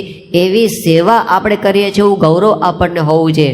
નહીંતર આપણને ઘણી વખત પ્રવૃત્તિમાં શું થાય, અમુક પ્રશ્નોને લીધે આપણને પ્રવૃત્તિ ભારરૂપ લાગે, અને પછી ઘણી વખત એવું પણ થાય આપણને પ્રવૃત્તિ છોડી દેવાના વિચાર આવે, સત્સંગની સેવા છોડી દેવાના વિચાર આવે. ક્યારે છોડી દેવાના વિચાર આવે ખબર છે? જ્યાં સુધી આપણું મન ધાર્યું થતું હોય ને ત્યાં સુધી આપણને બહુ ઉત્સાહ રહે. આપણે જે નક્કી કર્યું હોય એ પ્રમાણે જ થાય, આપણને બહુ ઉમંગ રહે, ત્યાં સુધી આપણને વાંધો ના આવે. પણ જ્યારે આપણું મન ધાર્યું તોડાવવામાં આવે એટલે આપણને પ્રવૃત્તિ ભારરૂપ લાગવા માંડે. પછી આપણા વચનો એવા થાય, આ તો કઈ સાધના છે, આમાં બધી માથાકૂટ કરવાની. એ માથાકૂટ શું, આપણું અહંકાર તૂટ્યો એ માથાકૂટ, બીજું કંઈ નહીં. આપણા અહંકારની ઉપર પ્રહાર થયો ને એટલે આપણને માથાકૂટ લાગવા માંડી, અને કે હવે આવી માથાકૂટ કોણ કરે. પણ અહંકાર આપણો સચવાતો હોય ત્યાં સુધી વાંધો આવે નહીં. તો મહારાજે કીધું કે અહંકાર અહીં જ ઘસાશે, સ્વભાવો અહીં જ ટળવાના છે. આ પ્રવૃત્તિમાં પૂજ્ય મહંત સ્વામી ઘણી વાર કહે છે કે ઘણી વખત તમને બીજું એવું લાગે કે આના કરતાં આપણે બેસી રહીએ તો કોઈની સાથે માથાકૂટ નહીં, કોઈ જાતનો પ્રશ્ન નહીં, બસ આપણે ભજન બેઠા કર્યા કરીએ અને એમાં કોઈ સ્વભાવો બહાર ના આવે, કંઈ ના થાય. પણ એ કોના જેવું છે, સ્વભાવો બધા 10 ફૂટ અંદર ઘૂસી જાય, પડ્યા હોય કે બહાર ન આવે, અંદર ઘૂસેલા પડ્યા હોય બધા, એ આપણને સુખ ન લેવા દે. પણ આ પ્રવૃત્તિ કરીએ, આજ્ઞા પાળીએ, એમાં શું થાય, પેલા સ્વભાવો બહાર આવે, પેલું સાપ છે મોઢું બહાર ના કાઢે એટલે એની ડોક કાપી નખાય. એ બહાર નીકળે તો આપણે એને કાપી શકીએ, ને અંદર ઘૂસેલા હોય તો ખબર જ ના પડે. 25 ફૂટ અંદર ઘૂસેલા પડ્યા હોય. એક આશ્રમની અંદર ગયા હતા બધા 73ની સાલમાં સ્પેશિયલ ટ્રેન યાત્રાની અંદર બધા સંતો ને યુવકો બધા. એ વખતે એક આશ્રમની અંદર ગયા અને એટલી બધી શાંતિ, સ્મશાનવત શાંતિ. એમ કોણ તમે, કોઈ પ્રવૃત્તિ નહીં, આપણે ધડાધડી થાય છે ને એવું કાંઈ જ નહીં, સ્મશાનવત શાંતિ. બસ એક સમાધિ હોય અને ત્યાં બધા આમ બેસી રહે, બસ બીજું કાંઈ કરવાનું જ નહીં આખા પ્રવૃત્તિમાં. અને સહેજ એકબીજાને વાત કરે, સમાધિ, શાંતિ, કોઈ જ પ્રકારની પ્રવૃત્તિ નહીં, કોઈ પ્રકારનું બોલવાનું નહીં, ચાલવાની, બસ એમ બેસી રહેવાનું. એટલે એ સમાધિ સ્થાન જોઈને બહાર આવ્યા એટલે યુવકોએ મહંત સ્વામી એ વખતે ભેગા હતા, બધા સદગુરુ સંતો ભેગા, બાપાએ ભેગા હતા. તો એ વખતે એમને કીધું કે અહીં તો અદ્ભુત સાધના છે, જુઓ, કોઈ પ્રકારનું આમ બોલવાનું નહીં, ચાલવાનું નહીં. અને એક જણે એવું કીધું કે તમે બધા બોલ કરો છો. એક સાધક એવું કીધું, તે આશ્રમનો સાધક, કે હું અહીં ઊભો છું અને પેલા સાધક છે એ ત્યાં ઊભા છે, અમે 10 વર્ષથી આ સ્થાને ઊભા રહીએ છીએ, પણ એ ક્યાંનો છે, શું કરે છે એની મને ખબર નથી, અને હું શું કરું છું ને ક્યાંનો છું એને ખબર નથી. એને સાધના માની છે. તો મહંત સ્વામી કે આપણી સાધના એ નથી, આપણે તો હરિભક્તો એકબીજાની સાથે હેત પ્રેમથી રહેતા હોય, બધાને એક કુટુંબ ભાવ હોય, બધાને એકબીજાના પ્રશ્નોની ખબર હોય, બધા એકબીજાના માટે ઘસાતા હોય, અને એ આપણી સાધના છે. એ તો કહે છે કે આમાં એવું લાગે સાધના કરીએ છીએ, પણ અંદર ઘૂસી જાય સ્વભાવ, એ બહાર ન નીકળે. એ કોઈ દિવસ ભ્રમરૂપ થવાના માર્ગે આગળ વધી શકાય નહીં. ખાલી ભ્રાંતિ રહે કે હું તો ભ્રમરૂપ થઈ ગયો છું, પણ એ ભ્રમરૂપ હોય નહીં. કોઈ સેજ હળી અડાડે ને એટલે ફૂફાડો મારીને બહાર નીકળે. એ બધું અંદર પડ્યું છે, એ બહાર આવ્યું નથી. પણ આપણે ત્યાં તો શું છે, કરવાની આવે પ્રવૃત્તિ, એકબીજાની સાથે વ્યવહાર કરવાનો આવે, અહમ મમત્વ ટકરાય, અને એ વખતે આપણને અંતરદ્રષ્ટિ થાય. વળી પાછું કોઈક ઉપદેશ આપે આપણને, એટલે પછી આપણને થોડા પાછા હટીએ. એમ કરતાં કરતાં આપણા સ્વભાવો છે એ ટળતા જાય છે. તો આપણે ત્યાં વાત કરતા હતા ગુણાતીત પરંપરાની રીત કઈ છે, સતત પ્રવૃત્તિમાં એણે આપણને રાખ્યા અને પોતે પણ રહ્યા. શાસ્ત્રીજી મહારાજે પ્રવૃત્તિ કરી, યોગી બાપાએ, શાસ્ત્રીજી મહારાજ તો જે પ્રવૃત્તિ આ મંદિરોની ઉપાડી હતી આમ ધમ ધોકાર. તે એક હરિભક્ત હતા ને અમદાવાદની અંદર, બાબુ કાકા, એમને મનમાં સંકલ્પો થયા કરે કે શાસ્ત્રીમાં જંપીને બેહતા નથી. આ એક પછી એક મંદિરો, એક પછી એક મંદિરો, અને એ પાછું ભીડામાં કરવાના હતા. આપણી પાસે બધી જ વ્યવસ્થા હોય અને આપણે આમ ચેક લખીને પૈસાનો ઢગલો થતો હોય અને આપણે પ્રવૃત્તિ કરવાની હોય તો કંઈ વાંધો ના આવે. પણ એક એક પૈસાના ફાફા ખાવા ન મળે અને દેવા ઉપર દેવા ચડેલા હોય, અને એની વચ્ચે પાછા મંદિરો, એક પછી તો પૂરું થતું નથી બોચાસરનું, ત્યાં સારંગપુરનું આદર્યું, સારંગપુરનું પૂરું થયું નથી, ત્યાં ગોંડલનું આદર્યું, હજી 3 મંદિરોના કામ ચાલુ છે, ચોથું અટલાદરાનું આદર્યું, હજી 4 બાકી છે, ત્યાં ગરડાનું આરસનું મંદિર, પાયામાંથી આખું આરસનું.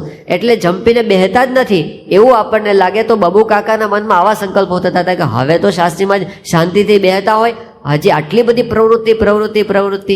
એ વખતે શાસ્ત્રીજી મહારાજ એના ઘરે જ પધાર્યા હતા જમવા માટે, અને શાસ્ત્રીજી મહારાજે અંતર્યામી પણ એનો સંકલ્પ પકડ્યો અને કીધું, બબુભાઈ, આ તો મોટા પુરુષના વચને અમે પ્રવૃત્તિ કરીએ છીએ, બાકી અમે તો આકાશમાં રહીએ એવા છીએ. અમે તો આકાશમાં રહીએ એવા છીએ, એટલે આ કોઈ પ્રવૃત્તિની અમારે જરૂર નથી, પણ આ તો સત્પુરુષના વચને અમે આ બધું કરીએ છીએ. તો મોટા પુરુષની રીત એમણે આપણને આખી ગુરુ પરંપરાની રીત આ છે કે આપણે જે અહેવાલ ભરીએ છીએ, જે આપણે ધડાધડી કરીએ છીએ, મુલાકાતો લઈએ છીએ, મિટિંગો કરીએ છીએ અને આવી શિબિરો ભરીએ છીએ, આ બધું આપણી સાધનામાં જમા થાય છે. અને એ એકાંતમાં બેસીને ધ્યાન કરી એના કરતાં મોટી સાધના આપણી થાય છે, કારણ કે સત્પુરુષના વચને કરીને થાય છે અને એમને રાજી કરવા માટે. યોગી બાપાનું વ્યક્તિત્વ તમે જુઓ. યોગી બાપાને તો પ્રવૃત્તિથી 1000 ગાઉનું છેટું. એમને તો આ પ્રવૃત્તિ, એમનું વ્યક્તિત્વ જ એવું યોગી બાપાનું કે અખંડ ભજન, અખંડ કીર્તન, અખંડ બસ માળા ફેરવ્યા કરવી અને પછી બસ સેવા કરવા કરી ખૂણામાં બેસીને. આ બધી પ્રવૃત્તિ ને માથાકોટને એ તો બધું યોગી બાપાથી કેટલોય દૂર ભાગે. એ તો પોતે એકદમ ભજની સંત હતા. છતાં પણ એમણે 2 વસ્તુ આપણને બતાવી કે આટલી બધી અંતર્વૃત્તિ, આટલો બધો વૈરાગ્ય, આટલું બધું જગતથી આમ અનાસક્તિ, અને છતાં પણ પ્રવૃત્તિ કેટલી બધી એમણે કરી. યોગી બાપાનો એક પ્રસંગ આવે છે કે શાસ્ત્રીજીમાં અને યોગીજીમાં જ બંને ટ્રેનમાં મુસાફરી કરતા હતા અને જતા હતા બોચાસણ તરફ. પછી રસ્તાની અંદર એવું બન્યું કે શાસ્ત્રીજી મહારાજ ને યોગીજી મહારાજ જે ટ્રેનમાં જે કમ્પાર્ટમેન્ટમાં બેઠા હતા, એમની બરાબર સામે એક બાવો આવીને બેઠો, કોઈ પરોક્ષનો બાવો હતો. અને થોડી વાર થઈ તે બાવાએ ખિસ્સામાંથી રૂપિયાની થોકડી કાઢી આમ અને પૈસા રૂપિયા ગણે. અને યોગીજી મહારાજે જોયું, એમને એટલો બધો ધ્રાસકો પડ્યો. એ કે આ સાધુ થઈને રૂપિયા અડે છે અને રૂપિયા ગણે છે. હવે એ તો કંઈ સ્વામિનારાયણનો સાધુ જ નહોતો, એ તો કોઈ જુદો જ હતો. પણ એ બાવાને રૂપિયા ગણતા જોઈને યોગી બાપાને એટલો બધો આઘાત લાગ્યો. યોગીજી મહારાજને રીતસરનો તાવ આવી ગયો. તે જ્યારે બોચાસણ ગયા, યોગીજી મહારાજનું શરીર ધગે એટલે કોઈ હરિભક્તે શાસ્ત્રીજી મહારાજે કીધું કે સ્વામી, આપણે કોઈ ડૉક્ટરને બોલાવીએ. તો શાસ્ત્રીજી મહારાજ કહે કે જોગી મહારાજનો તાવ ડૉક્ટરથી જાય એવો નથી. એમનો તાવ જુદો છે કે કોક બાવો રૂપિયો ગણતા હતા, એનો તાવ એને આવી ગયો. તો એમને તો રૂપિયાથી કેટલા ગાઉનું છેટું હશે, પોતાને કેટલા દૂર હશે. પણ એ શાસ્ત્રીજી મહારાજે યોગી બાપાને જ ગોંડલ મંદિરના મહંત બનાવ્યા. અને જે બાંધકામનું કામ ચાલતું હતું એ વખતે યોગી બાપાને 5 પૈસા, 10 પૈસા, 75 પૈસા, 8 આના રૂપિયો, એના વ્યવહારમાં એટલો બધો એમને દાખલો કરવો પડ્યો છે. તમે લિખિત શાસ્ત્રી યજ્ઞ પુરુષ દાસજી ગ્રંથ વાંચો હોય તો ખબર પડે. આટલા રૂપિયા વિરમજી પાસેથી ઉછીના લીધા, આટલા કડિયાઓના પગાર ચૂકવ્યા, હજી આટલા બાકી છે, હજી પેલું બ્રશ પીછી આવી છે, એ પીછીનું વીપી છોડાયું છે ને રાજકોટ ગયા હતા ને હેરજીભાઈને ત્યાં પધરામણી કરી હતી ને પછી આ પેલું શિખર કરવાના છે ને એ કળશ માટે સોનું ભેગું કરવાનું છે ને આટલા રૂપિયા આવ્યા છે ને આટલા રૂપિયા બાકી છે ને આટલા ક્યાંકથી મોકલી આપો ને તો તમારી બહુ કૃપા. એ બધું રૂપિયામાં અત્યારે તો સિલકમાં સ્વામી સિવાય બીજું કાંઈ નથી. સ્વામી જ સિલકમાં છે, બીજું કાંઈ નથી. અને અમાસના નગારા છે ને કેવી રીતે આ રૂપિયા ચૂકવાશે એ બધી ચિંતામાં નાખ્યા. એ બધા વ્યવહારમાં યોગીજી મહારાજ પોતે ભળ્યા છે પાછા, અને મહિમાથી ભળ્યા છે. એવું નહીં કે પરાણે પરાણે કરવું પડ્યું છે. ઓહો, આવી સેવા ક્યાંથી? આ અક્ષરદેરીની સેવા ક્યાંથી? આ મહારાજ અને સ્વામીની સેવા ક્યાંથી? એવા મહિમાથી પોતે ભળ્યા છે. તો આપણી ગુરુ પરંપરાની રીત પ્રવૃત્તિ એ સાધનાની ઊંચામાં ઊંચી કક્ષા છે, સાધારણ નથી. આપણે જે કરીએ છીએ એ આત્મસત્તા રૂપે વર્તવા કરતાં મોટી વાત કરીએ છીએ. 2 વચનામૃતની અંદર આવી વાત આવે છે. એક છે ગરડા પ્રથમનું 31મું અને બીજું છે વડતાલનું 17મું. શબ્દો બરાબર ધ્યાનથી સાંભળવા જેવા છે. શ્રીજી મહારાજે વડતાલના 17મા વચનામૃતમાં કમ્પેરિઝન કરી છે કે 2 ત્યાગી છે. ત્યાગાશ્રમીની વાત થાય છે, ગૃહસ્થથી નહીં, ત્યાગીની વાત કરે છે. 2 ત્યાગી છે. એમાં એક ત્યાગી તો એવો છે અતિશય આત્મનિષ્ઠા છે અને અતિશય વૈરાગ્ય છે. સાચો વૈરાગ્ય, ખાલી બતાવો પૂરતો નહીં, અંતરથી વૈરાગ્ય છે. અતિશય આત્મનિષ્ઠા, અતિશય વૈરાગ્ય છે અને એને આ જગતમાં કોઈ જગ્યાએ બંધન થતું જ નથી એવી સ્થિતિ છે. અને એ વનના મૃગલાની પેઠે બસ એમને અલમસ્તપણે ફર્યા કરે છે. આવા એક અલગારી સ્થિતિવાળા એક સંત છે. એક આવો ત્યાગી બતાવ્યો. અને બીજો ત્યાગી છે એ પોતે પ્રવૃત્તિમાં ભળ્યો છે. બહુ આત્મનિષ્ઠા નથી, બહુ વૈરાગ્ય નથી, પ્રવૃત્તિમાં ભળ્યા છે.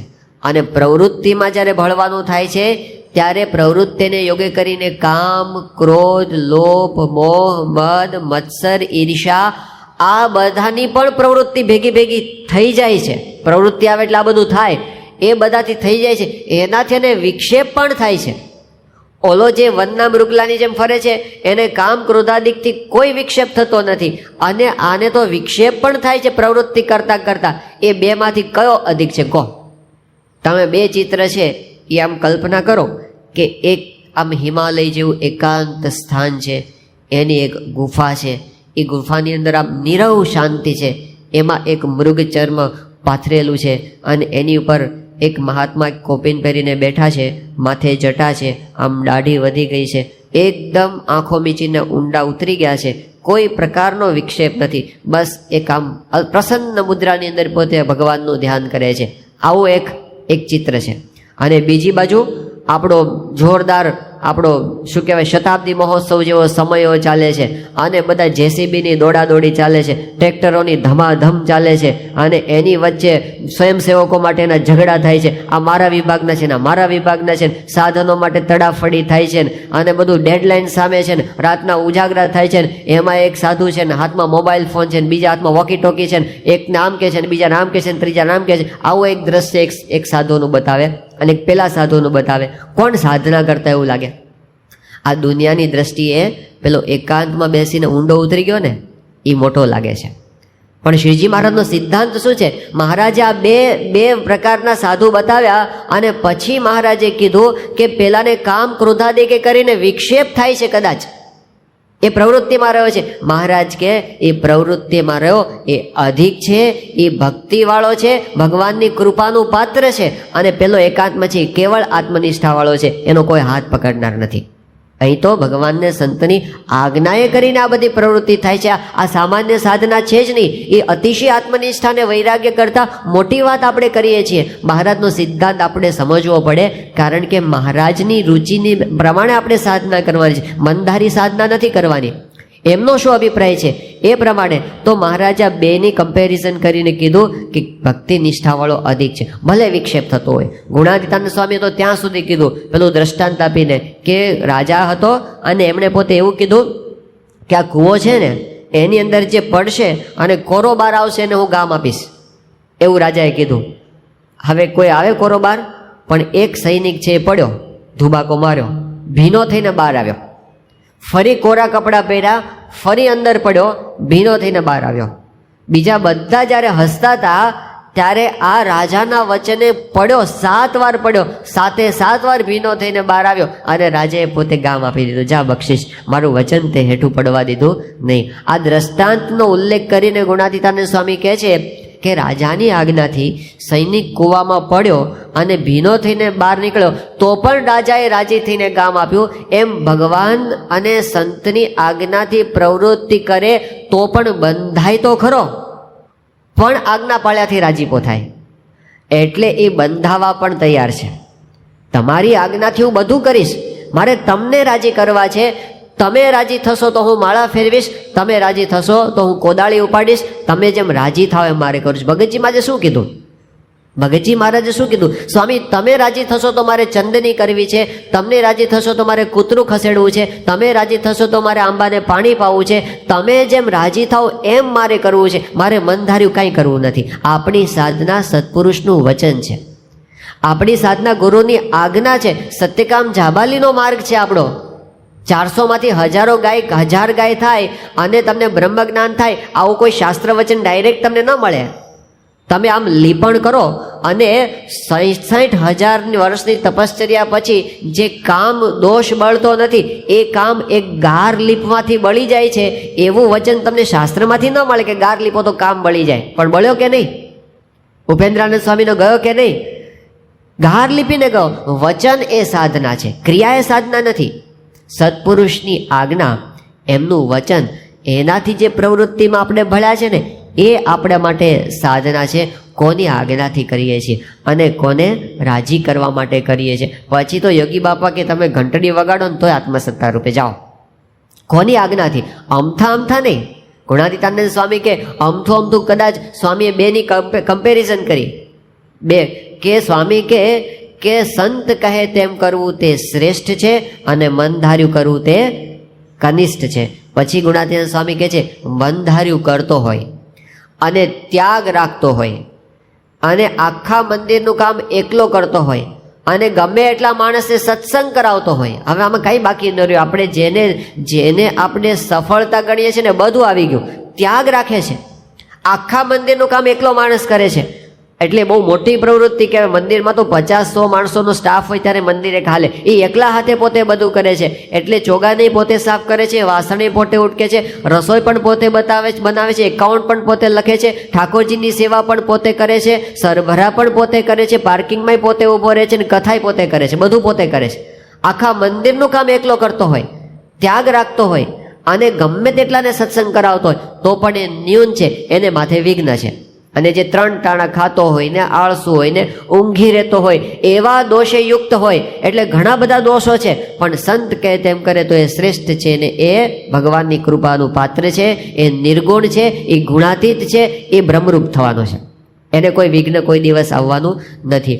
એટલે આપણને આપણી સાધનાની દિશા એ ખ્યાલ હોવો જોઈએ કે આપણા માટે આ પ્રવૃત્તિ એ બહુ મોટું સાધન છે. પ્રવૃત્તિ એ બહુ મોટી પ્રાપ્તિ છે. આપણને જે હમણાં આપ્યું છે ને આ ધૂધુબાજ માર્ગ, એ ખાલી આપણને રવાડે ચડાવી દેવા માટે નથી. એમને એવું કાંઈ નથી કે કોઈ કામ કરનારા નથી મળતા એટલે આપણને ચડાવી દીધા. સાધારણ રીતે આપણને લાગે એવું કે આ મંડળની અંદર કોઈ કાર્યકર્તા નહોતો મળતો એટલે મને ચડાવી દીધો, એવું દેખાશે. એવું જ સ્થૂળ રીતે આપણને એવું જ દેખાશે કે આના કરતાં આની અંદર વધારે આવડત હતી એટલે એને સંતોએ આગળ કરીને મૂકી દીધો, એવું આપણને દેખાશે ખરું. પણ વાસ્તવિકતામાં આમ જોઈએ તો આ પુરુષને કોઈની જરૂર નથી. 1997ની સાલમાં પ્રમુખ સ્વામી મહારાજ 96ની સાલમાં ગોંડલ ગઢડાની અંદર હતા અને એ વખતે સંતો સાથે સાહજિક વાર્તાલાપ ચાલતો હતો. એમાં ગોષ્ઠીની અંદર એક વાત આ નીકળી કે આપણે ત્યાં સત્સંગમાં કોઈકને સેવા આપવામાં આવે છે તો એ સેવા કયા હેતુથી આપવામાં આવે છે? તો સ્વામીએ તરત જવાબ આપ્યો. સ્વામી કે સત્પુરુષને બીજો કોઈ હેતુ નથી, સત્પુરુષને કોઈ સ્વાર્થ નથી, એ જીવનું કલ્યાણ થાય એટલા માટે જ એને સેવા પ્રવૃત્તિ સોંપવામાં આવે છે. તો એક સંતે વાત કરી, એમણે કીધું કે સત્પુરુષને બીજો કોઈ સ્વાર્થ નથી, પોતાનો અંગત સ્વાર્થ તો સત્પુરુષને કોઈ નથી, પણ આ સંસ્થા ચલાવવાનો સ્વાર્થ તો છે કે નહીં, એવું કીધું એમણે. આ પ્રશ્ન સમજવા જેવો છે. જે આપણા મનમાં ઊંડે નાસ્તિક ભાવ પડ્યો છે ને એનું આ ચિત્ર છે. કયું? સત્પુરુષને બીજો તો કોઈ સ્વાર્થ નથી, પણ આ સંસ્થા ચલાવવી છે એવો તો સ્વાર્થ છે કે નહીં, એ વખતે સ્વામી તરત બોલ્યા, સ્વામી કે સંસ્થા તો ભગવાન ચલાવે છે, આપણે શું ચલાવવાના? આ તો ભગવાનની સંસ્થા છે અને ભગવાન ચલાવે છે, કોઈની જરૂર નથી એમને. એ કૃપાએ કરીને જ સેવા આપે છે, એનું જીવનું ઘડતર થાય, એ બ્રહ્મરૂપ થાય અને એ ભગવાનની નજીક પહોંચે એટલા માટે જ કરે છે. બાકી એમને ખરેખર કોઈ જરૂર નથી. એ આપણને દેખાય. શાસ્ત્રીજી મહારાજ પોતે સારંગપુરનું મંદિર ચાલતું હતું, કેટલી તકલીફ એ વખતે. પેલા શંકર ભગત તો પોતે આમ આવું જોઈને વૈરાગ્ય થઈ જતું એમને. એ કોઠારી હતા એ વખતે. એ કે રાત્રિ પ્રલયમાં બધું નાશ પામી જવાનું. શાસ્ત્રીમાં શું કામ આટલો બધો દાખલો કરતા અને કરાવતા હશે? એ સાંખ્ય વિચાર એમને એ વખત આવી જતો હતો. પણ એવી પ્રવૃત્તિની અંદર કેવી કટોકટી હોય કે પેલા મજૂરોને પગાર આપે, પછી જે મજૂરોને પગાર આપે ને શંકર ભગત, એ કોઠારી હતા એ વખતે, એની જ પાસેથી પછી ઉછીના માગે. મજૂરોને પગાર આપે મહિનાનો, પછી કે જો ભાઈ તારે હમણાં કંઈ જરૂર નથી તો ઉછીના આપ, તો મારા સિમેન્ટના રૂપિયા હું આપી શકું. એટલે મજૂરોને પગાર આપીને એની પાસેથી પાછા ઉછીના લેવાના. એવી સ્થિતિમાં આ બધા મંદિરો થતા હતા. એટલે કંટાળો તો આવે ને પછી આ બધી ભીડો સતત કેરોસીનના ડબ્બામાં ખીચડી રાંધીને ખાવી પડતી હશે. ત્યારે મેન્યુમાં શું હશે કહો? જ્યારે કેરોસીનના ડબ્બામાં ખીચડી ખાવી પડતી હોય ત્યારે કંઈ એવી અપેક્ષા રખાય કે આજે આઈસ્ક્રીમ, આજે પીઝા, આજે આમ? એવો વિચાર જ ક્યાંથી થાય? કલ્પના જ ક્યાંથી? સંકલ્પ જ કેવી રીતે થાય? યોગી બાપાને પેલી શીશી આપી ગયા હતા નાગજી શેઠ, અને કે આમાંથી રસોઈ કરજો. 15 દિવસ પછી આવ્યા અને કે સ્વામી કંઈ તેલ લાવવું છે બીજું? યોગી બાપા કે શીશી એમને પડી છે. કે કેમ બાપા હજી વાપરી નહીં? યોગીજી મહારાજ કે વઘાર શેનો કરવો? કોઈ આઈટમ હોવી જોઈએ ને કે જેમાં તેલ વપરાય. એવી દશાની અંદર આ બધું મંદિરો થતા હતા. તો માધાભાઈ હતા, મોચીદડના એક માધાભાઈ કરીને હતા. હવે એમને છે ને આવો વિચાર આવ્યા કરે કે આ શાસ્ત્રીજી મહારાજ છે એ આટલા મોટા મંદિરો બાંધે છે, ખાવાનું ઠેકાણું નથી, 2 ટાણા પૂરું ખાવાનું મળતું નથી, આના મંદિરો પૂરા થાય એવું લાગતું જ નથી. કેવી રીતે પૂરા થાય? આ કંઈ મફતમાં થાય છે આટલા ઊંચા મંદિરો કરવા? પૈસા નથી, માણસ નથી, કંઈ સાધનો નથી, કેવી રીતે થાય? એવા વિચારો એમને આવતા હતા. અને રાત્રે પોતે સૂતા હતા. શાસ્ત્રીજી મહારાજ રાતે 12 વાગે એની ઓરડીમાં ગયા સારંગપુરમાં, અને એમને જગાડે કે માધાભાઈ બહાર આવો તો કામ છે. એટલે માધાભાઈ કીધું અત્યારે શું કામ છે સ્વામી? એમ કરીને બહાર આવ્યા. શાસ્ત્રીજી મહારાજ કે આ ઝાડનું થડિયું છે ને, બધું 2-2.5 ફૂટ ડાયામીટરનું, 15 ફૂટ લાંબુ થડ ઝાડનું પડ્યું હતું. તો આ થડ છે ને આપણે ઉચકીને સામે લઈ જવું છે. માધાભાઈ તો જોઈ જ રહ્યા. એ કે સ્વામી આ તો મારે એકતાથી હલે પણ નહીં. 10-15 જણા ભેગા થઈને કાલ સવારે ફેરવી નાખીએ તો? શાસ્ત્રી મહારાજ કે ના અત્યારે જ ફેરવવું છે. પણ સ્વામી કેવી રીતે ફરે? શાસ્ત્રી મહારાજ કે તું એને હાથ અડાડ, તારી પાછળ આવશે. અને માધાભાઈ આમાં હાથ અડાડ્યો ને, એ માધાભાઈ જ્યાં ગયા તો થોડીઓ પાછળ હાલે, અને જ્યાં મૂકવાનું હતું ને ત્યાં ગોઠવાઈ ગયું. પછી કે હવે હોઈ જાઓ. માધાભાઈ સમજી ગયા કે મને હું કામ ઊભો કર્યો હતો. એણે મને સમજાવી દીધું આ પુરુષે કે શાસ્ત્રીજી મહારાજ એ ધારશે તો જળને ચેતન કરી નાખશે. એ સંકલ્પ કરશે ને આ બધા પથરા ઉડીને ચોટી જશે. આપણે કોઈની જરૂર પડવાની નથી. આ તો કૃપાએ કરીને આપણને સેવા આપી છે. એમના ઐશ્વર્યથી, એમના સામર્થ્યથી એ બધું કરી શકે એમ છે, પણ એ કરતા નથી. એ ધારે તો બધું. સ્વામીશ્રીનો પેલો પ્રસંગ છે, ઓલા લલિતભાઈ ભટ્ટ હતા બારીના. હવે એમને વિઝા નહોતા મળતા, તો પ્રમુખ સ્વામી મહારાજે એવા દર્શન આપ્યા કે પેલો જે વિઝા આપનારો માણસ હોય ને એની પાછળ જઈને સ્વામી ઊભા રહ્યા. આ લલિતભાઈને જાગ્રતમાં દર્શન થયા, સપનામાં નહીં, જાગ્રતમાં. અને સ્વામીએ પેલા માણસનો હાથ પકડીને સ્ટેમ્પ મરાવ્યો. આ બધું લલિતભાઈને દેખાય છે. સ્ટેમ્પ મરાવ્યો, સહી કરાવી, અને પેલા ભાઈએ એની ફાઇલ પાછી આપી દીધી, એનું જે પાસપોર્ટ હશે. અને પછી જે ફીના 50 દિનાર લેવાના હોય એ ન લીધા. હવે એવું એમણે કર્યું, ખાલી પેલાનો હાથ પકડીને સહી કરાવીને. આપણે જાજુ પ્રમુખ સાહેબ મહારાજ નથી કહેતા, તમે છે ને એટલું કરો ને, ખાલી એક વખત બિલ ગેટ્સનો હાથ પકડીને કોરા ચેક ઉપર સહી કરાવી દો, અમારે બીજું કાંઈ જોતું નથી. ઐશ્વર્ય તો હરખું જ વાપરવાનું છે ને, ક્યાં એમને કંઈ દાખલો કરવાનો છે? એમને જેટલું એક હરિભક્તના વિઝા એક્સટેન્ડ કરવા માટે એમને જે ઐશ્વર્ય વાપર્યું છે, તો આપણે એમ કહીએ છીએ કે તમે ખાલી બિલ ગેટ્સને આમ કરાવી દો ને, પછી આ શિલાન્યાસ માટે શું કામ ખરડો કરીએ અમે ભાઈ? આ એક જણને પકડવાને, પછી સમજાવવાને કે હવે કે બસ લાખ કરીશ ના, 1.25 લાખ કરો ને, એને સમજાવવાને, એ બધું એકને પકડીને કરવું ના, ખરડા કરવાને, એ કાંઈ માથાકૂટ જ નહીં. સ્વામીને કંઈક સહી કરી દો. આપણે બધા મંદિરોના અડધા કામ એની 5% સંપત્તિ આપે ને, 5% તો આપણા બધા ન્યૂ જર્સીના અક્ષરધામ સહિત બધું પૂરું થઈ જાય. આપણે કાંઈ બીજા કોઈની પાસે એકેય પૈસો માગવાની જરૂર પડે નહીં. એ ન કરે એવો પ્રસંગ બનેલો છે. ત્યાં આગળ સ્વામી જ્યારે બોચાસણની આજુબાજુના ગામડામાં વિચરણ કરતા હતા અને એ વખતે બન્યું એવું કે એક વખત પધરામણીમાંથી 50 રૂપિયા ગુમ થઈ ગયા, હિસાબ ન મળે. પછી બહુ પહેલાં ટ્રાય કરી, હરિભક્તિ હિસાબ રાખતા હતા, મળ્યા જ નહીં. પછી 50 ઘરના નાખીને એને પોતે પાવતી એ સેટ કરી. પછી સ્વામીશ્રી પોતે ફરીને બોચાસણ આવ્યા. હવે એ વખતે એક યુવકનો કાગળ આવ્યો, વડોદરા જિલ્લાનો કોઈ યુવક હતો અને ઘણું કરીને પ્રવીણ કેવું કંઈ નામ હતું. અને એમણે પત્રમાં એવું લખેલું કે સ્વામી બાપા આપને સાથે હું ગામડે ફરતો હતો અને એક જગ્યાએ મારું મન બગડ્યું અને મેં 50 રૂપિયાની ચોરી કરી હતી. હવે ગઈકાલે રાત્રે તમે મને સપનામાં દર્શન આપ્યા અને તમે કીધું કે આ ઠાકોરજીના પૈસા કે હવે આપણે ન રખાય અને તું મોકલી આપ, એટલે હું માફી માગું છું અને 50 રૂપિયા તમને મોકલી આપું છું, એમ કરીને કવર એણે મોકલ્યું ત્યાં. તો બાપા પોતે ભોજન કરતા હતા એ વખતે કાગળ ત્યાં વંચાયો. તે જન્મંગલ સ્વામી કે સ્વામી તમે 50 રૂપિયા માટે ઓલા છોકરાને સપનામાં દર્શન આપ્યા, એના કરતાં ટાટા બિરલાને આપી દીધા હોત તો દર્શન, તો તમારે તો ક્યાં જાજો દાખલો કરવાનો હતો, આટલો જ કરવાનો હતો ને. તો અમારે આ બધી જોડી માગવાની જ બંધ થઈ જાય ગામડે ગામડે ફરીને. તો સ્વામી હસતા હસતા કે આપણી જોડી ક્યારેય બંધ થવાની નથી. એ આપણને રાખે છે, ભીડામાં રાખે છે, માણસોનોય ભીડો રાખે, પૈસાનોય ભીડો રાખે, સાધનોનોય ભીડો રાખે. આ બધો એમનો માસ્ટર પ્લાન છે. આ બધી પ્રવૃત્તિ જે આપણને સોંપી છે એવું નથી કે એને કોઈ કામ કરનાર નથી એટલે આપણને આપ્યું છે. આપણે ક્યારેય એવું સમજવું નહીં. આપણે તો એવું જ સમજવાનું કે ભવ બ્રહ્માદિકને નિશ્ચય મળતી નથી, પુરુષોત્તમ પાસે બેઠાની જાગ્યજો મોહન. કઈ પંક્તિ છે? મોહનને ગમવાને ઈચ્છો માનની. એમાં એમણે એમ કીધું કે ભવ બ્રહ્માદિકને નિશ્ચય મળતી નથી, પુરુષોત્તમ પાસે બેઠાની જાગ. આજે આપણને સેવા મળી છે એ મોટા મોટા દેવતાઓને દુર્લભ છે અને આપણને આપી છે. આપણને પસંદ કર્યા છે, સિલેક્ટ કર્યા છે એમને, અને આપણને સેવા મળી છે. એટલે આપણી પ્રવૃત્તિ એ પ્રવૃત્તિ નથી, એ ઊંચામાં ઊંચી સાધના છે. એનું આપણને ગૌરવ હોવું જોઈએ. એવું ક્યારેય ન સમજવું આવી પડ્યું. પેલું જેમ યોગી બાપા દર્શન આવી ફસે એવું નથી કહ્યા કે અંદર લઈ લીધો એને કુંડાળામાં પેલા વાણિયાને અને યા હુસેન બધા કરતા હતા એટલે ઓલો બોલતો તો આવી ફસે ભાઈ, આવી ફસે, આવી ફસે, આવી ફસે. એવું નથી આપણું. આપણે તો બહુ પૂર્વના મોટા પુણ્ય છે ત્યારે આપણને આ સેવા મળી છે. એવું મોટું ભાગ્ય માનીને તો મહારાજે ગરડા મધ્યના 41મા વચનામૃતમાં આ વાત સમજાવી છે કે જ્યારે ભગવાન અને સંતની સેવા મળે ત્યારે કેવી રીતે કરવી. તો પહેલી વાત કરી કે પોતાનું મોટું ભાગ્ય માનીને સેવા કરવી. આ આપણને ભૂલાઈ જાય છે.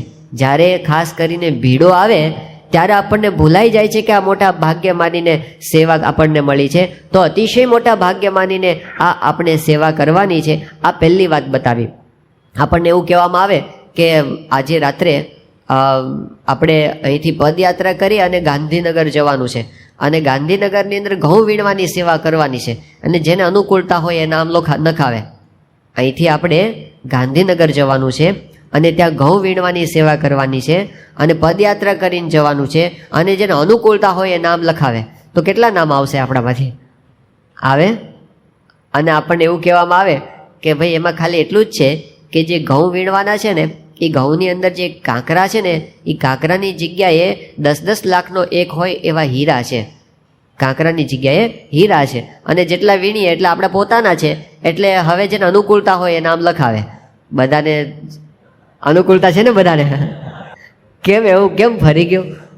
તો આપણને 10 લાખનો મહિમા છે કે આ એક જઈ આવી હાલો ને પછી કે સ્વામી એકલા આવવાનું સહકુટુંબ આવવાનું તો બધા તૈયાર થઈ જઈએ આપણે. એટલે એનો અર્થ એવો સમજવાનો કે આપણને આપણે જેમ છે મહિમા આપણને સમજાય ને તો સેવામાંથી ક્યારે આપણને કંટાળો આવવો જોઈએ નહીં.